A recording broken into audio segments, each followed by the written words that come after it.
Una de las cosas que hacen famosos a los hongos es la producción de sustancias que matan a otros microorganismos, particularmente los antibióticos y en específico la penicilina. La historia del descubrimiento y aplicación de la penicilina es una gran historia que, sin embargo, nos cuentan siempre de forma incompleta.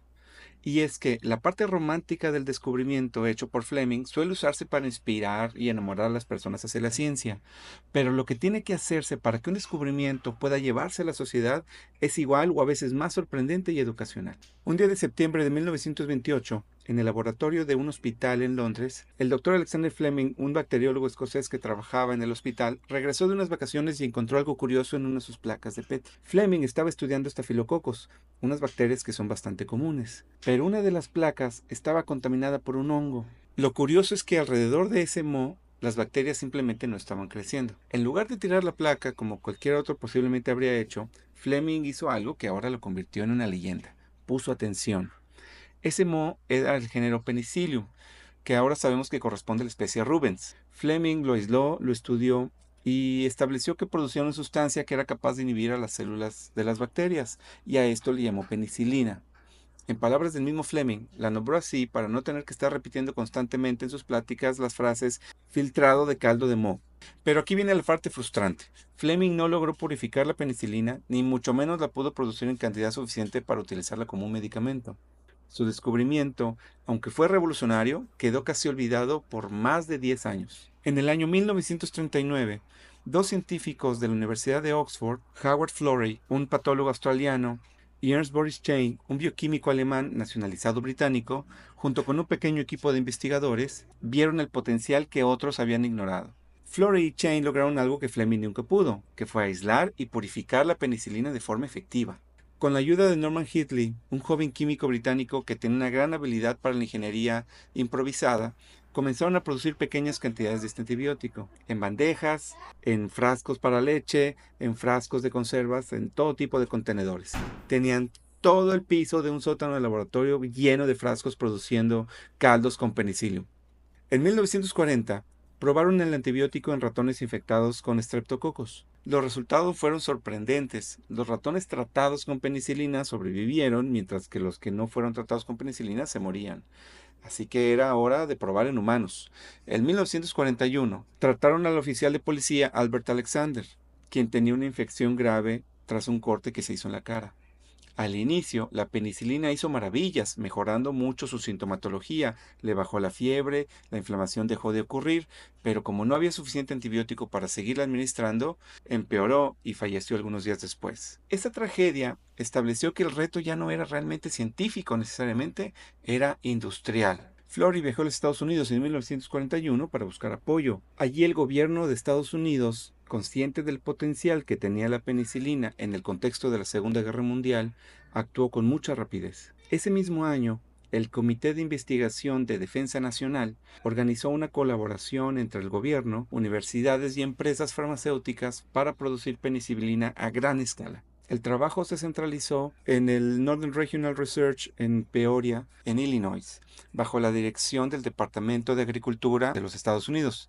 Y aquí ocurrió una historia inesperada. Empresas como Pfizer, Merck, Squibb y algunas otras fueron bastante clave, pero había un problema.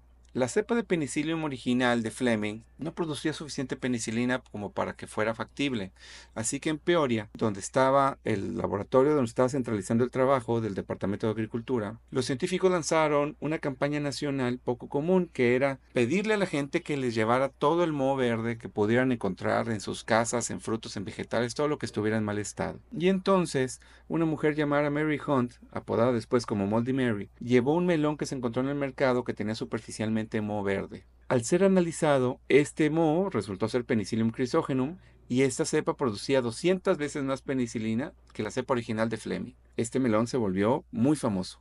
En paralelo, los científicos posteriormente en el laboratorio empezaron a someter las cepas a diferentes mutaciones con rayos X y algunos químicos hasta obtener una variante que producía 1000 veces más penicilina que la cepa original, y además desarrollaron un método revolucionario que era la fermentación sumergida en tanques enormes, tanques aireados, que permitía producir la penicilina en gran escala por primera vez. En 1943, el gobierno estadounidense firmó contratos con empresas como Pfizer, Merck, Squibb, etcétera, para asegurar la producción en gran gran escala de la penicilina para los soldados principalmente. Y esto fue justo a tiempo, porque para el día D, en 1944, pues la inauguración de la penicilina en el ejército pues ya era una realidad y las mortalidades por infecciones fue mucho menor. Así que la producción en ese año se disparó. Todo lo que había empezado como gotas de antibiótico producidas a mano se convirtió en litros, luego en galones y después en toneladas de antibiótico. En 1945, Fleming, Florey y Chain compartieron el Premio Nobel en Medicina. Tres hombres de orígenes distintos, pero que compartieron una gran historia. Y aquí es donde hay muchas claves importantes que considero que debemos destacar.